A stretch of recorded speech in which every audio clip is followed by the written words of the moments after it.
Rico Cavaglia, and I want to welcome you to this session of the Ageless Body Self-Care Guide Operations Manual for the Human Body. And this one I'm really excited about because we're going to talk about back care. As you probably know, almost 80% of Americans have some sort of a back issue. And so, you know, if you have back pain or your back's real stiff, you're pretty much out of commission. So this is something that we're going to we have one of the foremost world experts on this. And so we're going to learn what are the main causes, what are the best treatments, and then how to prevent it as well. Paul, thanks so much for being here. I really appreciate it. Great to see you. Oh, it's so good to see you. So we have known each other for a long time. Probably at least 30 years. Yeah. You know, this is going to be kind of a special one because Paul's my friend. So we're not only going to talk about back care because he has so much knowledge to share about, you know, holistic wellness. So we're going to get into the back care thing because I know you really need to know about that. And then we'll talk a little bit more about Paul's philosophy that will be really helpful. So first question then is why is the health and the strength of your core muscles in your back so important to overall health? Well, you know, interesting you mentioned the word core. I'm the guy that coined the term core. Wow, I didn't even know that. Yes. It was never used before I started writing about it. I developed the term core because everybody was so fixated on their abdominals all the time. And they didn't have, you know, enough knowledge of anatomy and physiology and kinesiology and biomechanics and the relevant sciences to understand that the abdominal wall is by no way something that functions by itself. And if you keep shortening the abdominal wall, which one of the worst things you can do is crunches, because over time the abdominal wall adaptively shortens. For example, most people are familiar when they see athletes, especially muscular men, how their arms don't hang straight. They hang slightly bent. Because as the biceps, which is a tonic muscle, which is a muscle that reacts to faulty loading and stress by shortening and tightening, gets more and more exercise, its resting tone increases. So if a person doesn't realize that when you're laying on the floor, you can only flex your spine 30 degrees, but the spine's designed to extend another 30 to 45 degrees behind the floor, that would be the equivalent of doing less than half of a biceps curl or quarter squats or cutting every exercise in half, which would be a dysfunctional way to exercise.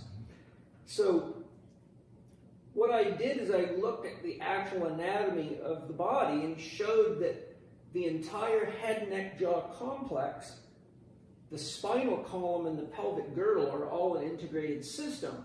So the axial skeleton. So when people say, well, what is the core? I say the core is what you have left when you pull off the arms and the legs. So that's a good definition. You know, and so the key thing is that the science of human movement shows beyond a shadow of a doubt through extensive research that all movement begins in the core if you're standing on your own 2 feet. Okay, so if you're laying on the floor, there's no need for stabilizer function because the floor stabilizes you. If you're using a machine like a leg press or a Smith machine, your brain won't turn your intrinsic stabilizer muscles on, the ones that go along your spine and your abdominal wall, your pelvic floor, and your diaphragm, which are the key muscles. The core's key muscle groups that function together like Siamese twins with the diaphragm above, pelvic floor below, abdominal wall, and then the deep paraspinal muscles that run from your sacrum all the way up to the base of your skull, and they're coupled with the deep cervical flexors and the muscles of your tongue and what are called the strap muscles in your neck. So literally going from your tongue all the way down the front of your body, through your pelvis, up your spine to the base of your skull, you have chains of muscles. The ones in the back are called the extensor chain, which includes the calves, the hamstrings, and the erector spinae. And the flexor chain includes all the muscles of the neck, which includes the muscles of the tongue, the abdominal wall, and the hip flexors. So those 2 muscles are working against each other in the sagittal plane, which is forward to back movement. Then you have lateral movement, so you have a system of muscles called the lateral chain. So in the lateral chain, if I'm standing, for example, on my right leg, just standing on one leg, the right gluteus medius is going to work in concert with the external and internal obliques and the quadratus lumborum, the deepest muscle of the low back on that side. And then on the other side, the quadratus lumborum and the oblique muscles are going to pick your hip up so you can sling your leg when you walk. And on the leg that you're standing on, your adductor muscles work with your hip abductors or gluteus medius muscles to stabilize that leg. So the lateral system is made of the adductors, the hip, and the opposite quadrans lumborum. Now, all the muscles are working together, but those are the primary ones that are keeping you stable. So, for example, when people get repeated ankle injuries, it's often because they have a problem in one of these lateral system muscles. So their pelvis starts to wander laterally, and then eventually their center of gravity will move across their ankle, and they literally fall off their own ankle. And then you have another system of muscles called the anterior sling and then the posterior sling. So when you throw a ball, for example, your external obliques on the right couple with your internal obliques on the left. And so when you're throwing, you're getting a rotational movement, and these muscles are working with the muscles of the arm and shoulder to turn the trunk explosively. And then as you step forward onto the front leg, the gluteus maximus tightens, pulls with the lats, and that creates a ring of muscle that literally wraps right around your body, and they're always talking to each other. And you have the same thing on each side, and you do that when you walk. So as you're walking, one leg's coming forward and the opposite arm's going forward. So the hamstring, the calf muscles, the peroneal muscles, the hamstring muscles, the butt muscles actually tie in through the fascia, the connective tissue of the low back, to the lats and the arm on the opposite side. So as you're walking and you're stretching some muscles, they're storing energy, just like a rubber band stores energy. And then right when you start going up against gravity, that energy is released. And because it's wrapping around your spine in rotation, it actually has the effect of rotating your spine. So the human core is what's orchestrating all this, but what the research shows is that before you can move your hand as fast as you can or kick a ball as fast as you can, about 300 milliseconds or a third of a second before you see movement, you already have activation of the core muscles. And the way I describe that to my clients and patients and students is a simple metaphor. You can't fire a cannon from a canoe, okay, or you'll get wet. It'll flip it over. The canoe doesn't have enough stability, right? So the point I'm making is when people are doing things like normal activities of daily living, manual labor, exercise, going to a gym and lifting weights, if their inner unit systems or their core is not working properly, and you try to pick something up, or for example, a nurse trying to transfer someone from gurney to gurney, or a mother picking up a child, you know, kids, as you know, I've got kids, but kids pick up a 60-pound child that's wiggling and squirming, and it's really more advanced than most gym exercises. So if your core is not working properly, you cannot stabilize your spine. The most commonly injured segment of the human spine, and probably the most commonly injured joint in the whole body, is L5-S1, which is the lowest lumbar vertebra where it sits on the sacrum. And the reason is two key factors. One, it carries the most weight of all the spinal vertebrae. Okay, so as you go down, your head only weighs 8% of your body weight, but your trunk weighs about 60% of your body weight, with your head included. So no other vertebra has as much weight on it as L5-S1 in the spinal column. And two, that's right at the middle of your body. So your body actually has a core and then its lower extremities.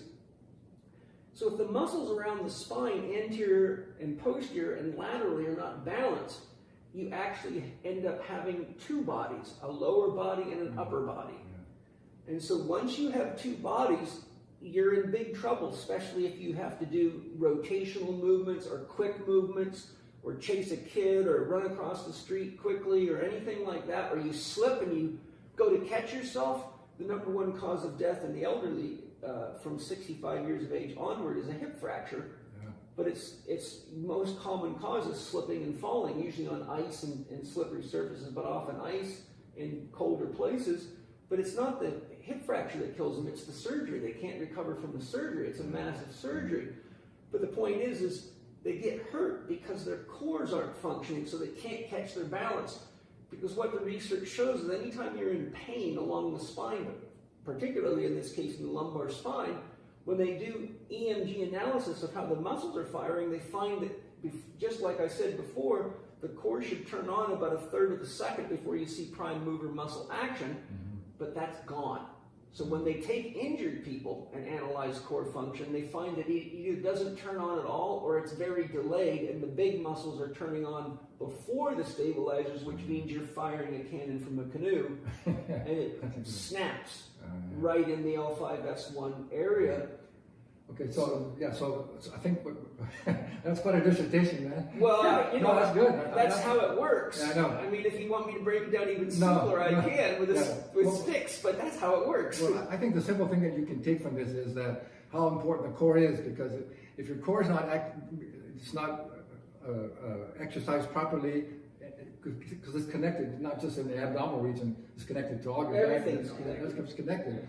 So your core is so important for every movement in your body. That's why it's so important to strengthen all the core muscles and to know which muscles and what exercises to do to really have a strong core. So that's what we're going to get into. But first, let me ask you, why do you think? Well, you probably already discussed it. Why should people have so much problem?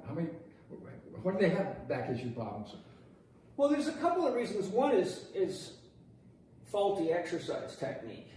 Amongst people that exercise, such as athletes or even recreational exercisers, just not knowing how to take care of your body. For example, if your posture's not good, it throws the balance of the joints out. Yeah.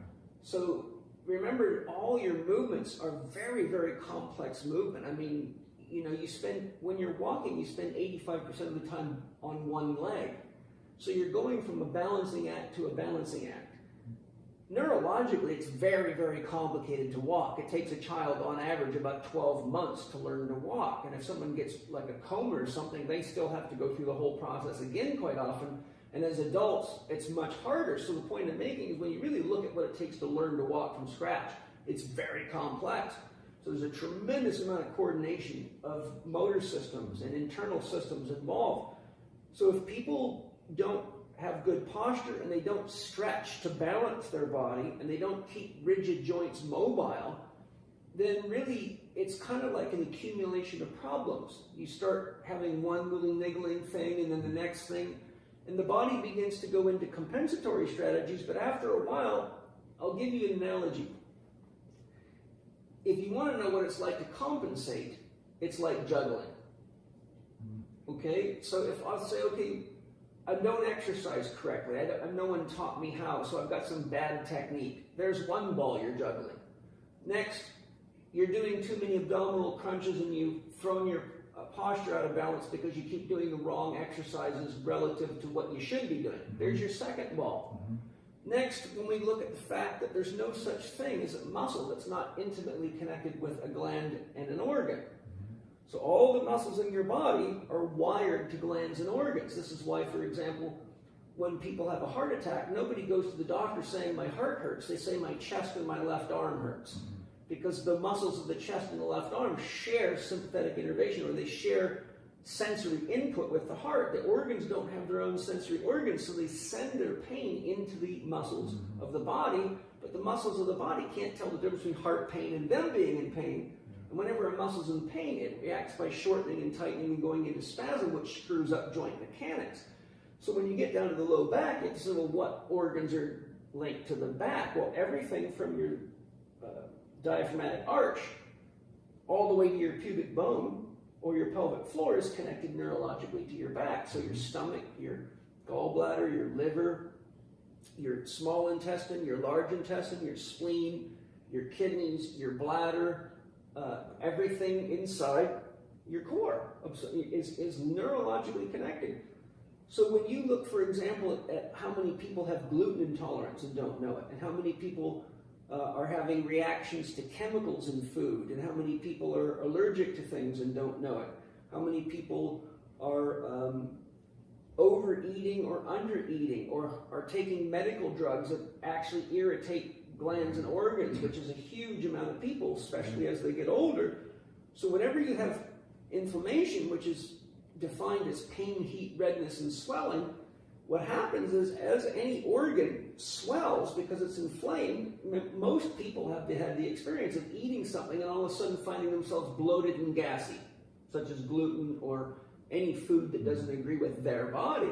Well, when we get bloaty and gassy, our abdominal wall has to expand, or the pressure would actually damage the organ, and it would stop the flow of blood to the organ, so you wouldn't have oxygen, you wouldn't have nutrition coming in, you wouldn't have waste going out.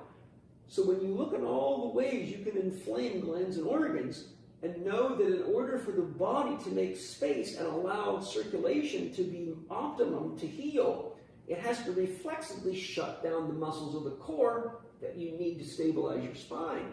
So there's really rarely ever, I mean, I've rehabilitated thousands and thousands of backs, and the backs of the best athletes in the world and movie stars and all sorts of people, and I can count on two hands the number of people that I found that did not have a connection between gland, organ, diet, and lifestyle factors that ultimately led to their back injury. I think what's so important there is for people to understand is if you just have a little back pain, it's not just a little back pain. It's causing you all kind of functionality in your body, right? Yeah, it's also a two-way street. The point I'm making with the two-way street is that when the glands and organs are under stress, they will change the regulation of the muscles to try to compensate so that they have maximum chances of healing. So one of the things that was shown by Byron Robinson, MD, all the way back in 1910 in his book, The Abdominal and Pelvic Brain, was that the sympathetic nervous system is designed, which is the autonomic nervous system, is designed to protect the glands and the organs, and it will down-regulate blood flow to any muscle competing for resources with an irritated, inflamed, or injured gland or organ.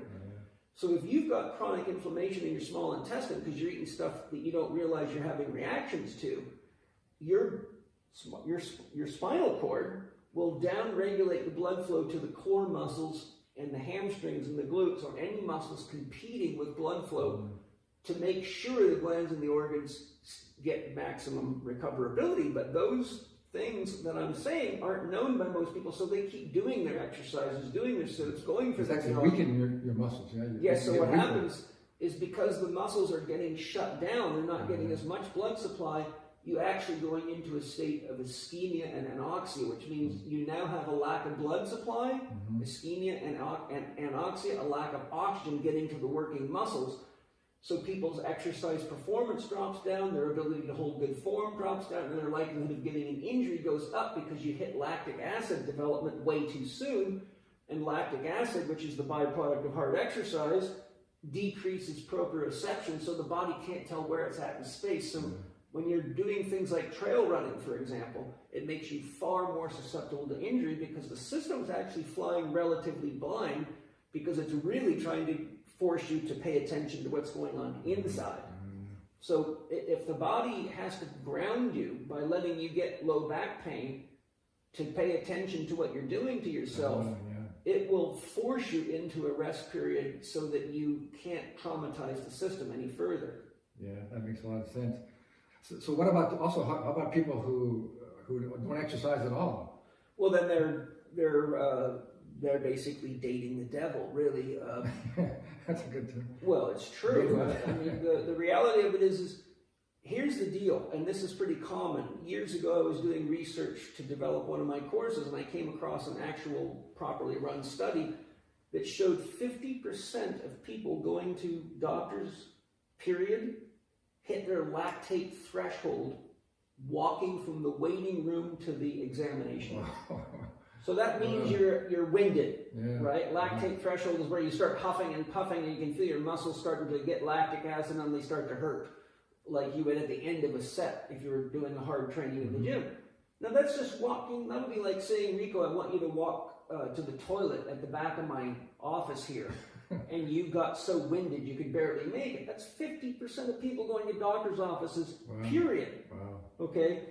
So what we don't often realize is that gravity is constantly pressing us down, and it's, I don't know, 33 pounds and something per square inch. I can't remember the exact number. Like that, but it's a constant force. So people regularly get to the point where they're so deconditioned they cannot hold themselves up in a field of gravity with a balanced posture, so they sink and they start hanging off their ligaments, and they sit with bad posture and their head comes forward. And as soon as you increase the curvature of the thoracic spine and push the head forward, you lock up the spine's ability to rotate, and now the spine loses its mechanical efficiency. So the problem is it forces too much rotation into the lumbosacral area down in the low back because it has to compensate somewhere, and that area doesn't like to move. So if you round your back and you sit with poor posture, you have poor ergonomics at work, your desk isn't set up properly, or you spend too much time working on laptops with your head down. Just sitting too much is a big problem. Sitting We all too sit much. way too much. Yeah. Exactly. So what happens now, your thoracic spine can't rotate properly, neither can your neck. So if you are walking your dog and it jerks you that way, now you're being forced to rotate down in the lower lumbar segments, which aren't designed for a lot of rotation. Something's going to let go. Yeah, so people think that that's what caused it, but what set it up is what you just talked about. Right. You were in that situation from sitting in bad posture and not exercising, and then when something jerks you, that sets it off. Yeah. So the point I'm making is you can easily decondition to the point where you don't have enough fitness to deal with gravity. And then from there, you're going to be buying a new car for an orthopedic surgeon, but you're not going to get to choose the color. That's right. That's another good one. Okay, so let's talk just a little bit about what would you recommend for people for most treatments. Well, actually, let's just make an example. Yeah. We talked about that. Yeah. Because I had a bad bicycle accident several years ago, and it's been 4 years now, and I have a herniated disc. I think it's at L4, L5. Yeah. And so what it's done, it's all my lower calf here is all numb. Yeah. And I'm just not getting the oxygen. So my hip hurts, or it kind of hurts along my foot. And just doing a little bit of exercise, riding my bike or hiking, my muscle starts to really hurt. And my calf tightens up. I'm not getting the oxygen to it. How old are you now? 78. 78. So it's very, very rare to get a herniated disc after about 50 years of age, because extensive research on the spine shows that the nucleus, the jelly part of the disc that herniates, has desiccated or dried out by about 50. Yeah. So what does happen though, and this is probably what's going on, is that as the disc wears, the height between the vertebrae gets less and less. And spinal stenosis, that's what So what happens is the nerve, as you know, goes through a foramina, or a hole, a pathway, when it comes out of the spine, which is made of half of the upper vertebra and half of the lower. So imagine the jelly donut that's between the two discs gets narrower and narrower, so the two halves of the foramina pinch down on the nerve root. Yeah, I think that's what's happening. And then as the disc gets worn, the ligaments get sloppy, right? So imagine if you have a vertebra, you got the disc here, call that the sacrum, call that L5. As the disc flattens, the two surfaces get closer, so the ligaments that connect them together get sloppy.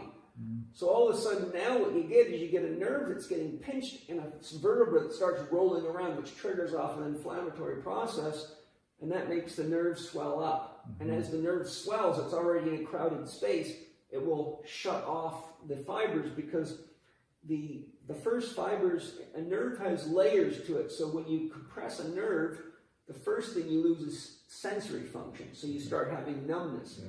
The second thing you lose is motor function, so you start getting like drop foot. You can't hold your foot up, so when you walk, sometimes the foot just slaps the ground. Well, I don't have that yet, but I have a lot of muscle weakness. I'm not getting the nerve innervation to the muscle. Right, so that tells you that's the second phase, and then the worst is you start getting changes in autonomic function, so you see circulatory problems like pooling of edema in the legs, and if it's long enough, you'll find that the toenails will stop growing and the hair will not grow, or it'll fall out. So you can tell when somebody's really in trouble because their toenails haven't needed to be clipped in a long time, their legs get really smooth because the hair's all out, but you're showing signs of sensory and motor function, which means you've got 2 of the 3, which means if you don't do something about it, you're going to start getting autonomic changes because the system's basically breaking down. So the reason I'm mentioning that is because people your age rarely ever get a herniated disc. It's almost impossible. Now everything's possible, right? But it's very rare because by the time you get to 50, there's just not enough jelly in there to herniate anymore. Yeah. So these are the more common problems, but they do mimic the symptoms of a disc. Now, if you bend forward, it opens the foramina. Now that would take the pain away from someone with your kind of problem that I'm suggesting. With a disc patient, it feels better initially, but then when they go to stand up and get out of a chair, it hurts like hell because now the nucleus, the jelly's pushed out onto the spinal cord. When they stand up and the vertebra close, it pushes it out even further. Yeah. So that's one of the key things, and a disc injury almost always feels better if you lay on a flat floor for a while and then turn over into a push-up position and just leave your legs completely relaxed. This is a Mackenzie press-up. And as you exhale, just imagine blowing yourself up. So you're doing like a push-up, but you're pretending your legs are numb and then you can't use them, and you just leave your pelvis on the floor. And so you extend. So as your spine extends, like a cobra, like a cobra, yeah. That starts milking the nucleus forward back to where it belongs. Okay. So generally you do it at the pace you breathe. So as you push it up, you're inhaling. Yeah. And when you just stay there till you need to breathe in, and then you inhale on the way down. And then you exhale, push out on the way, breathe out on the way up. Okay. Inhale on the way down. And you do about 10 of those. That's one round. Okay. And if you're still feeling pain, now one of the ways you know you're doing the right thing is because the pain starts going from the distal to proximal. So if you had pain in the ankle and the calf, after 10 of those, now it's just in the knee. Yeah. That's a good sign. I don't really have much pain at all. Or numbness. If all of a sudden your sensory comes back, then you do another bout of 10. Okay. And you go until you're not getting the pain to recede or the numbness to go away anymore, and that's as far as you can go. But then you got to get up real carefully, because if you round your back, you can push it right up. Okay. So in my book, How to Eat, Move, and Be Healthy, I show all sorts of techniques, including how to tape your back, so that you know when you're rounding your back, because otherwise you'll keep injuring yourself. And one of the things that happens to people all the time, and it's really important to know about, and when I owned a physical therapy clinic, I had to deal with this constantly. When doctors give people pain medications, they can't feel the feedback from their body. Right. So they often think they're fine, and they go do things around the house, and they don't realize they're making their situation much worse. So I would have to get people off of pain medications to as much as possible, because I could not rehabilitate them without the risk of hurting them, because I can't tell how their body's responding. Mm-hmm. So one of the most dangerous things out there is to take more pain medication than you need, because it knocks out your ability to pay attention to what your body's telling you about what's happening, and the feedback as to what's happening when you just had sex. A lot of people get hurt having sex, or you fed your dog and carried a 30-pound bag of dog food from the back of the house, or whatever it is. If you lose the feedback loop, you really set yourself up for a lot more pain and problems. Yeah, that makes sense. Yeah. And so those are some of the key things. I think I answered your question. Yeah. So what would you say for just the average person that's got some back pain, and maybe they have some spinal stenosis, or maybe herniated disc? What would you recommend? What were maybe like 3 or 4 main things they should do? What kind of a healthcare practitioner should they see, or what should they be doing? There's a few things. I have a video I produced many years ago called Swiss Ball Exercises for Better Abs, Buns, and Backs. You probably remember that years ago. It was one of my first videos, and it's actually a spine rehab program that I developed. So if I would have sold it as a spine rehab program, nobody would buy it. Right. But when I said Swiss Ball Exercises for Better Abs, Butts, Buns, and Backs, it sold like crazy and still does. Yeah. But what they didn't know, I tricked them into a spine rehab program, because all the exercises are for your abdominals, your butt, and your back, because they're all part of the same system. But that's designed to take you from a very low, simple level and progresses you up. And then the next level up is Swiss Ball Exercises for Athletes, which then takes you 2 more levels. I should look that up. Can people find that on your website? Yes, it's on the Chek Institute website, chekinstitute.com. And then having a Swiss ball is a very good idea, which is also called a physio ball or a balance ball. I still have 2 of yours. The ones we got from you. They last forever, don't they? They are good, yeah. I only work with the best stuff. I still have it says Chek on my ball. I have a blue one and a gray one. I use them all the time. Yeah. But a Swiss ball is a very good idea, because there's a myriad of things that you can do, as I show in the videos. Right. And you can use it as a chair. The secret about using a Swiss ball as a chair is you shouldn't use it longer than you can hold yourself in good posture. Yeah. But it allows your pelvis to move. It allows you to circulate blood through the low back. And it keeps your postural muscles turned on. And you kind of can move a little bit. Yeah, you can bounce and you can kind of play. Yeah.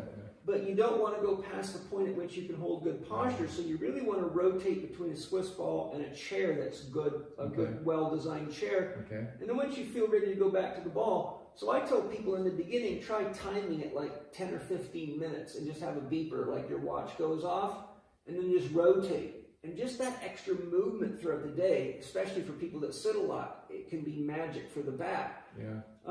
Another thing, like I said, is just laying on the floor and letting your body decompress, especially in the afternoon. A lot of people's, pretty much most people's spine will actually shrink about 1 centimeter a day. So if you measure yourself first thing in the morning and then right before you go to bed, most people shrink. Shorter at night, right? Yeah. Yeah, they'll be about a centimeter shorter because as we stand in the field of gravity, we leach the fluids out of the discs. So people that have narrow spaces start having more trouble in the afternoon. Yeah. But if you say, okay, well, I start having discomfort around 3 o'clock, maybe around 1, I should lay on the floor for 20 minutes. How about like putting your feet up like this on a bench or a chair? You can do that. Yeah, that feels good for me when I do that. If that helps, you can do that. There are some conditions where you wouldn't want to do that. For example, if you have a bulging disc and you put your feet up, it'll flatten your back and make it worse. It'll feel good when you're laying on the floor, but it'll actually make it worse when you get up. Yeah. So whether your feet are up or whether they're long, without an orthopedic assessment, the best thing to do is find out which one feels best when you get up and walk around. You won't be able to tell when you're laying on the floor, but once you start moving, if it's hard to get up, that means you should try the other position. Okay, that's a good advice. And then, making sure that your mattress is very firm is, you should sleep on the firmest surface you can get comfortable with. And really, you should have an organic mattress if you can afford one, because the materials in commercial mattresses are very disruptive to the human energy field. All the chemicals. And they outgas bad chemicals. And, it's worth taking care of yourself. Getting a grounding mat's critical because there's so much electromagnetic pollution, it winds the whole body up. And so wherever you have a weak spot, that's the weak link in the chain, the stress will run right there. So if a person's in an environment where there are wireless systems on at night, there's too many circuits in the walls, they have electrical devices on, phones on, it can jack the body up. And once you've got a low back injury like that, it's kind of like a constant irritation, and it inflames the body even worse. You should turn off all electrical stuff. Turn everything off. Get out of your bedroom for sure. But if you just go on Amazon.com and type in grounding mat, you can get grounding sheets for your bed that you can plug into the wall, and they will pull all that electromagnetic pollution out of your body and help you sleep a lot better. And making sure that you turn any wireless system off in your house at night will have a huge impact. When I suffered a very bad severe injury to my cervical spine where I blew 2 discs out, tore a bunch of ligaments, and it took me about 6 years to rehabilitate it.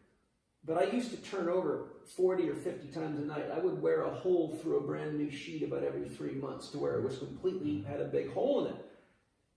And all of a sudden it dawned on me one day that we were not shutting the wireless system off at night.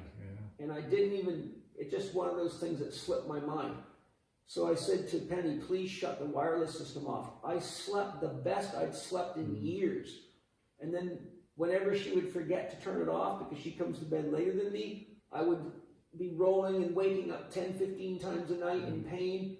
And I'd say, Penny, you forgot to shut the wireless. And every time it was like clockwork. My body would tell me. So the wireless systems actually do, the frequency is so high, it oscillates the water molecules and agitates the cells, and it actually produces inflammation in the body. Yeah, it's just like the idea that we should turn off all screens at least a couple hours before you go to bed. Yes. Shut down so you can sleep a lot better. Yeah. Otherwise, you got all that blue light.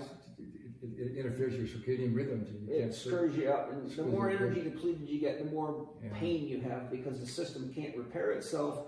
Another very important tool that I've recommended countless times is the teeter back swing. Are you familiar with the teeter back swing? They're on television. They've been marketed for I know, I've heard of it. 35 or 40 years. It's an inversion table, and you hook your ankles up, and then you can adjust. So it lengthens your spine by using gravity. I've had too many people get great results with those, and for your type of injury, I had one magic for a long time, and I was getting on it. It seemed like it would help, but I'd feel a little stiff though when I got off. And then one time I got on there, and I got a lot of pain, and I got really stiff on it, so I just didn't get on it anymore. Yeah, so what that means is that you've got areas where there's too much laxity in the system. So like I told you, as the disc height narrows, the ligaments get lax. So you have to be careful with traction over any area that's too loose because it'll make it looser. That's what happened. And that's why the backswing's adjustable. So you see most people go vertical for maximum traction. Oh, yeah. So just do less. Yeah. So you just got to do less. Okay. So what you do is you just find where does it feel good, Okay. not only when you're on, but when you get off. Right. And then you've found the beautiful spot where you're opening the joints, but you're not stressing the ligaments and making it worse. Right. Okay. The other thing that's very, very helpful for people with spine injuries is any kind of cold bath and cold shower, because the feminine energy causes ligaments to contract.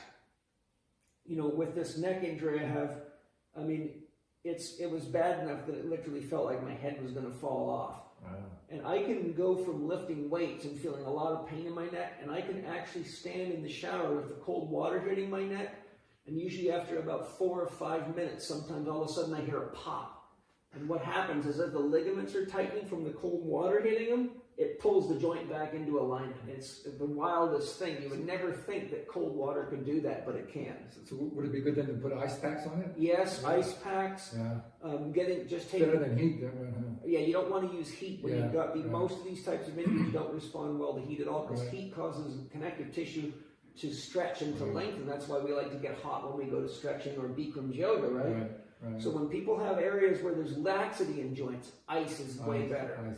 I used to give the physical therapist shit all the time because they were constantly ultrasounding these types of injuries, which only makes them worse. But they didn't understand the physiology of how ultrasound works. They were just doing what they were told to do or taught to do without thinking about it.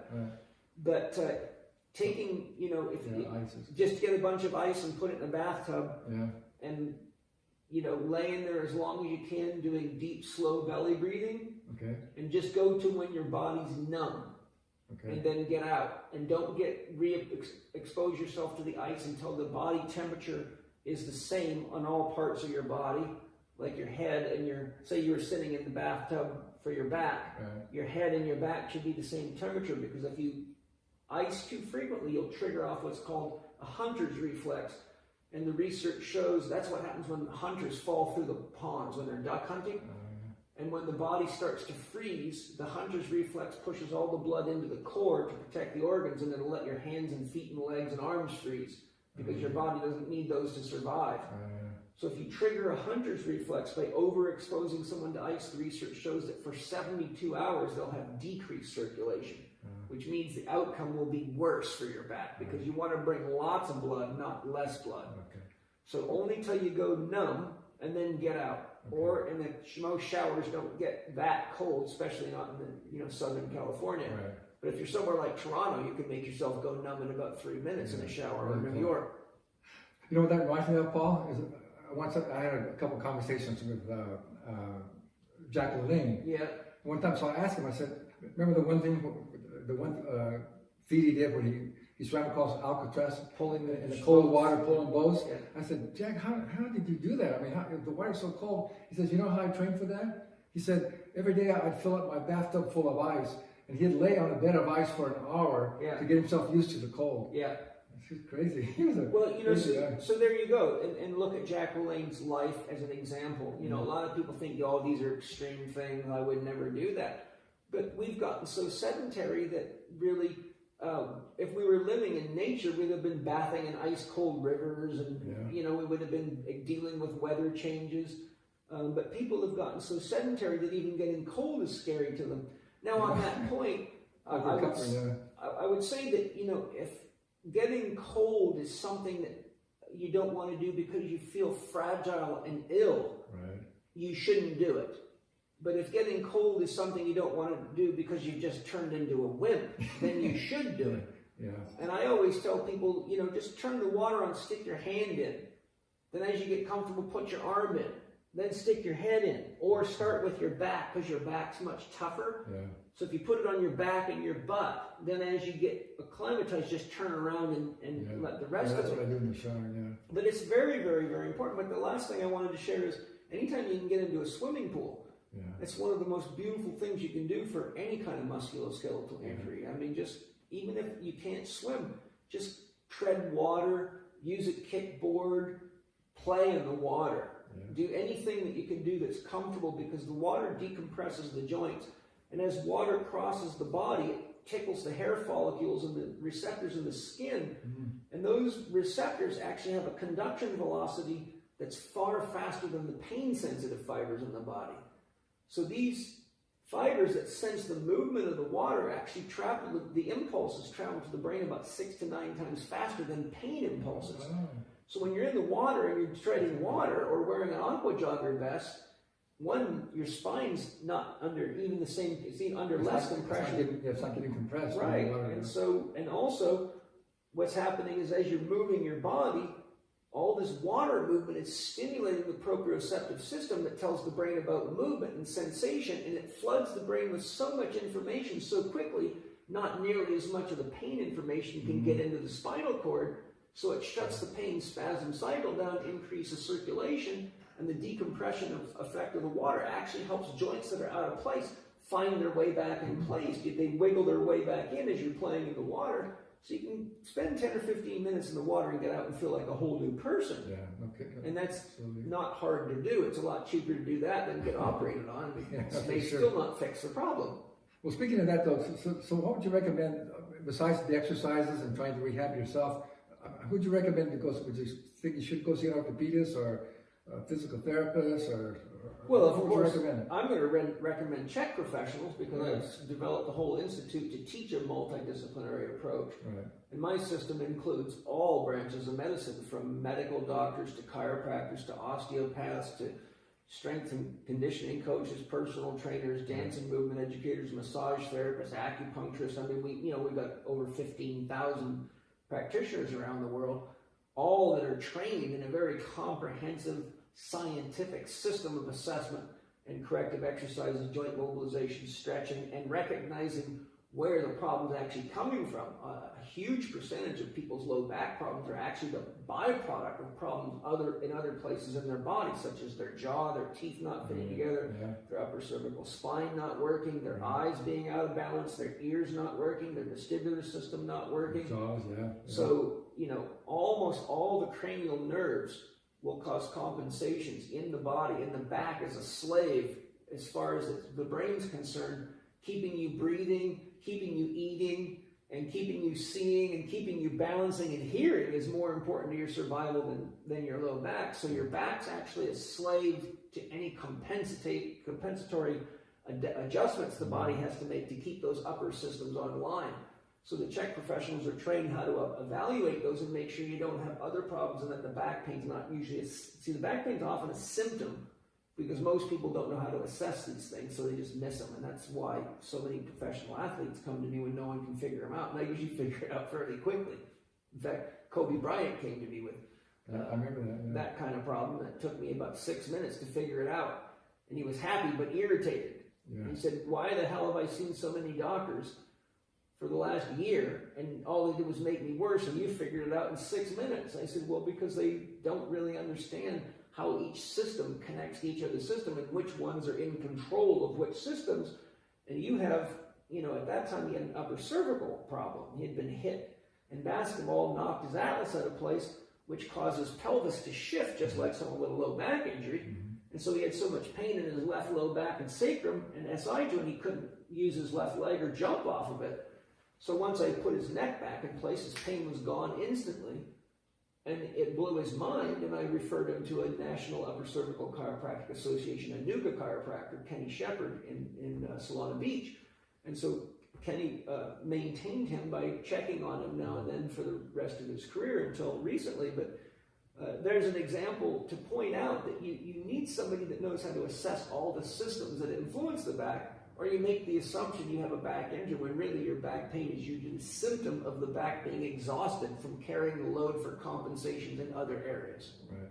So people, if they go to your website too, they can find locate a Chek practitioner someplace. Probably. There's Chek professionals all over the world. If you just scroll down the bottom of the homepage, there's a bunch of options, and one of them is find a practitioner.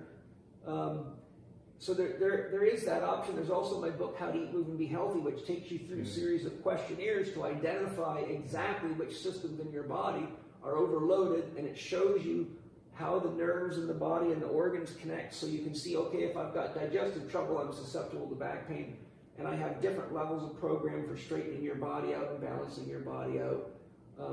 For those that want to learn more, I have Scientific Core Conditioning, which is an online or DVD training program, and then its sister course, Scientific Back Training, that shows you all this. But How to Eat, Move, and Be Healthy shows you several tests for core function, for back function, and for flexibility that are absolutely critical. And a huge percentage of people, just by following the book, get their back stuff straightened out because it shows how the diet stuff connects right into it.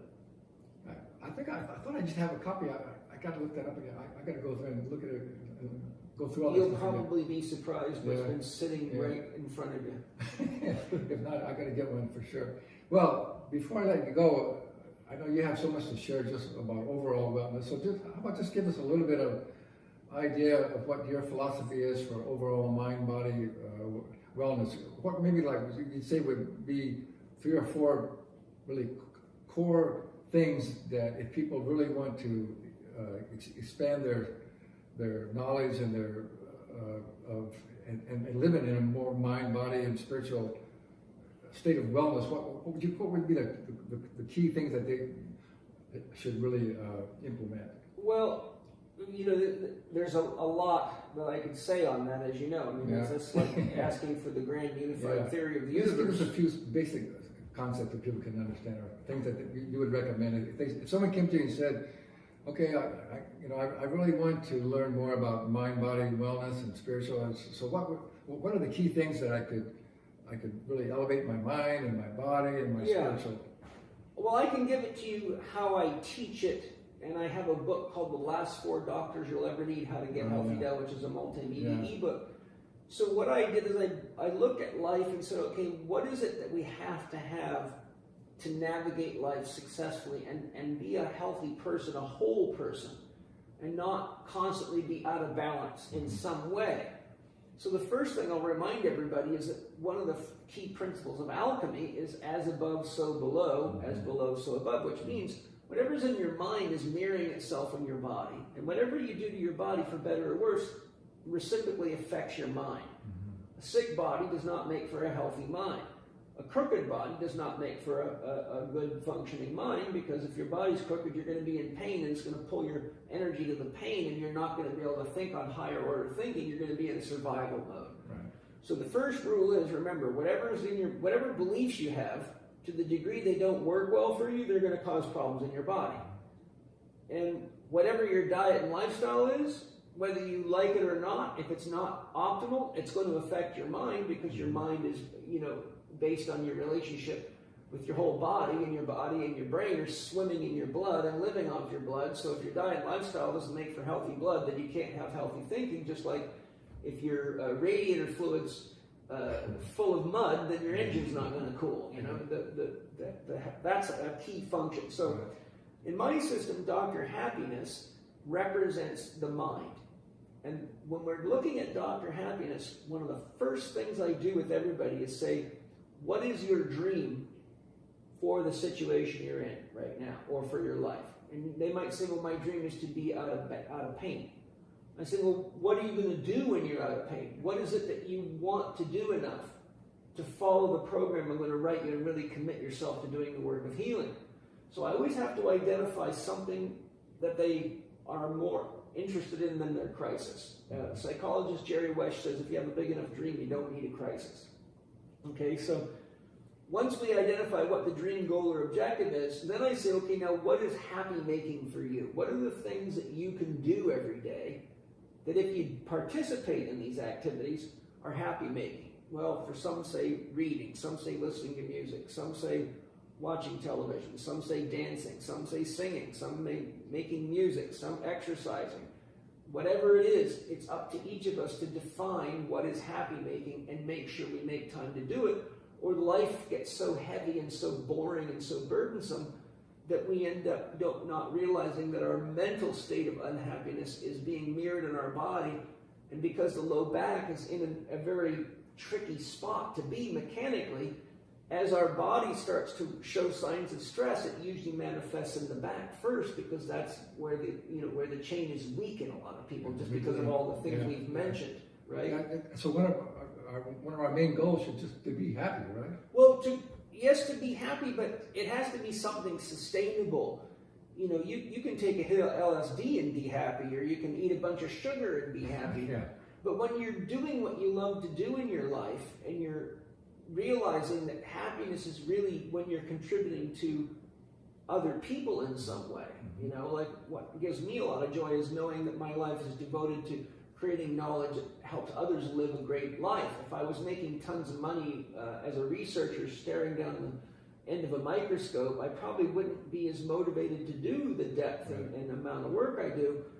So, you know, when we get clear on what's happy making for us and we spend a little time each day, we practice creating joy, and we practice living in a state of love, and we carry that throughout the day. So with Dr. Happiness is also in charge of the other 3 doctors, and you have to have values. I tell my patients and my students, your yes has no value until you learn to say no. And if you don't have values, for example, it's my value to eat certified organic food, because I know any commercial food is dangerous to my body, and I don't want to be in pain and feel sick all the time and lose the function of my mind. So when someone offers me food, I say, is it organic? And if the answer is no, then I say no, and I'd rather fast or go find something that works for my body. But the point I'm making is you don't know when to say no unless you have a value to distinguish a yes from a no. You got to have clarity on what's really important and what you really value in your life. Yeah. Right. So the key areas where we have to have values are these 4 doctors. I have to say yes or no to things that are either going to make me happier or not. Someone might offer you more work and you might think more money, but if you're really honest with yourself, having the money isn't worth the pain of doing the extra work, and you'd probably rather be at home playing your guitar or swimming in your pool or painting or doing things you love to do. Right. So if you keep chasing after money at the expense of your own health, freedom, and joy, then what you get is what you chase, money. And then you spend it on doctors and therapists, which makes them happy but not you. So the other sections of values, we have to have values about movement. How much movement does my body need? What's too much and what's too little? And what type is best for my dream? If my dream is to climb a mountain, then my movement program should support climbing a mountain. Right. If my dream is to play with my kids, then my movement program should be ideal for supporting kids. If my dream is to win a CrossFit contest, then I better have a movement program that's sufficient for that, and I better practice these other doctors well enough to handle that much exercise, or I'm just going to break down trying to be fit and strong. Exactly. So we have to have values around movement. We have to have values around diet. We have to look carefully at what is it that we need, how much do I need to eat, how many meals a day do I need to eat, what's the quality that I need, and how well do I need to hydrate, and what foods work for my body. Exactly. I say throw all the diet books out the window, pay attention to your body. There's no one diet for everybody. No. We're so biochemically unique, you got to figure out what works for you. Yeah. I tell people you're as different on the inside as you are on the outside. So I say to my students, look around. Do you see anybody that looks just like you? Yeah. No. Look at all the diet books. Yeah. Search pictures of the author. If that's your identical twin, follow their diet. But they're sharing with you what made them feel better under the assumption that it'll make everybody else feel better, which is a dangerous assumption. You know, one man's medicine is another man's poison. Exactly. People forget that. Right. So under the heading of Dr. Diet, we have to really spend the time to explore how our body's responding to food. And in my How to Eat, Move, and Be Healthy book, I show you just how to do that. And I have a course called Primal Pattern Eating, which is available online, which is an 8-hour course that takes you quite deep into really identifying what foods work for you and 3 different ways of getting feedback. One by logging, one by using muscle testing, and one by learning to connect with your soul and being guided by the consciousness in your body. And so that comes right out of my holistic lifestyle training program, and it blows people's minds. I've seen people turn cancer around, all sorts of stuff, just by learning to let their body guide them and pay attention. And then we have to have diet. Dr. Quiet is our values around rest. So we have to be clear about getting enough sleep. We have to be clear about how much we can work a week before we start breaking down. We have to be clear about how many days we need off a year for vacation and when we're going to take them. And we also have to be clear about how much rest we need from challenging relationships. You know, a lot of people have a hard time with certain people, but they keep going back into these relationships expecting a different result. So we really have to look at where do we need rest from anything that's stressful to us, but the key thing is how much sleep do I need? And how much rest do I need between exercise sessions or workouts, how much rest do I need from work, and then how much rest do I need a year on vacation so that I can revitalize myself and disconnect from the grid and kind of recharge myself, and how much rest do I need from challenging people. You know, if you don't get enough rest from challenging people, then you start having resent toward them when you have to interact with them. And so then you get pissed off at them, and what happens is you end up, you know, being angry at people when we're not learning, when we're not brave enough to say no is like drinking poison and expecting the other person to die. It doesn't work very well. Right. So just getting clear, I can only handle an hour with this person, or I can only spend one day on vacation with my mother or father before I'll go loopy. So I'm not going to say I'm going to stay a whole week this time because it's enough. It's a pain in the backside, right? And so you will get a pain in the backside. You will get a pain in the backside, right? So these things, often people don't realize how connected they are to back pain and neck pain and orthopedic problems and digestive trouble. And again, everything is connected. So there's my philosophy in a nutshell. My philosophy of life is that you cannot be a healthy three-doctor person. You can't do happy-making things, move well, eat well, and not rest well. You can't be happy, sleep well, eat well, and not move well. Right. So, you know, there's the old saying, the reductio ad absurdum. You cannot reduce holistic health and well-being below those four doctors. So if you don't pay attention to what's happy making and have clear values to support it, and you don't move well, eat well, and rest well, you're going to be a statistic on somebody's report about how you can get yourself sick, injured, or die early. So it comes down to always about balance, right? It's always It's about living a balanced life. Paul, that was so good. I don't know. Wow, we could just go on for hours and hours. And so I really hope you got some really great information. And I urge you to, here's the big thing, you know, knowledge is great, but if you don't take action on the knowledge, it's worthless, you know. So you got to take action on these recommendations. And don't forget, there's a PDF that comes with this video. All this transcript is there, and all the contact information, how you can contact Paul for more information, or go to his website and get all the wealth of information he has there. So everything is here for you. So you just got to realize that you got to step up. If you want to be healthy and energetic and live a lot longer, you got to take responsibility for it, and you can do it. You definitely can do it, right, Paul? I do it. Look, I'll be 59 in August. You're still a youngster, though. Yeah, well, you know, compared to you, but compared to most of the athletes I work with who are half my age, I still really freak them out.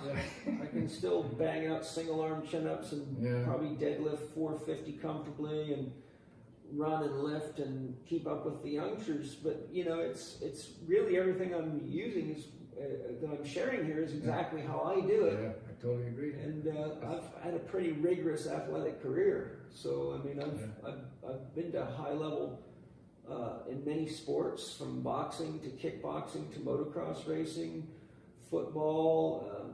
You know, I've been an active man. I've had a lot of injuries. So yes, you have. My philosophy me too. is tested. Yeah. You know? Well, me too. You know, my goal is certainly to stay as healthy and as energetic and as vital as I possibly can all my life, and we can do it. We're doing it, aren't we? Yeah, we are, and that's the gift for everybody. Thank you so much, man. That was so good. All right. Thank you so much. And remember, got to take action.